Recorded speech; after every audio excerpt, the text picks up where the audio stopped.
الرحیم۔ حضرت ابو مالک اشعری رضی اللہ تعالی عنہ کی ایک روایت کا تسلسل چل رہا تھا۔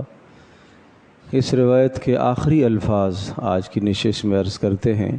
پیارے پیغمبر صلی اللہ تعالی علیہ وسلم نے ارشاد فرمایا، کل الناس یغدو، ہر انسان جب صبح کرتا ہے، فبایع نفسہ، تو ہر آدمی اپنی جان کو بیچتا ہے، فموتقها او موبقها، اس جان کو یا تو وہ آزاد کراتا ہے اور یا وہ ہلاکت میں ڈالتا ہے۔ پیارے پیغمبر صلی اللہ تعالی علیہ وسلم کی اس حدیث کا منشا یہ ہے کہ صبح جب ہوتی ہے تو ہر انسان مختلف کاموں میں لگ جاتا ہے، کوئی اچھے کام کرتا ہے، کوئی برے کام کرتا ہے۔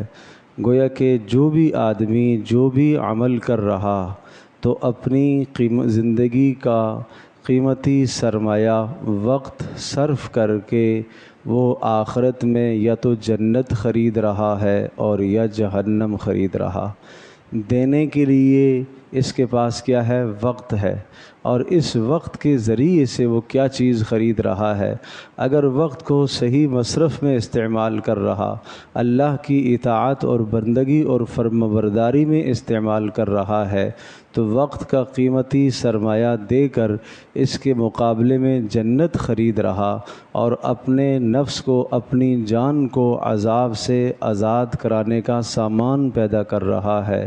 اور اگر اپنی جان کو نافرمانی میں لگاتا ہے، اپنے وقت کو اللہ کی نافرمانی میں صرف کرتا ہے، تو اس کا مطلب یہ ہوا کہ وقت کا قیمتی اثاثہ صرف کر کے جہنم کو خرید رہا ہے۔ گویا کہ یہ دنیا تجارت کی جگہ ہے، ہر آدمی یہاں تجارت کر رہا ہے۔ اب اس کی مرضی کہ اپنا وقت صرف کر کے، اپنی صلاحیتیں صرف کر کے اور اپنا مال صرف کر کے جنت کو خریدے، یا اپنی زندگی اور اپنے مال کو برباد کرے اس دنیا میں اور اس کے بدلے میں اس کے لیے جہنم مقدر ہو جائے۔ ہر شخص کی اپنی مرضی ہے۔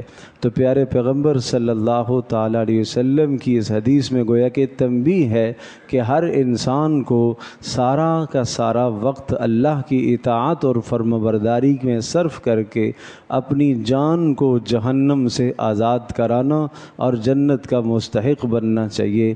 نہ یہ کہ کوئی آدمی اپنے آپ کو تباہی میں اور نافرمانی میں ڈالے، لیانی اور فضولیات میں اپنا وقت صرف کر کے اپنی عاقبت اور آخرت کو برباد کرے۔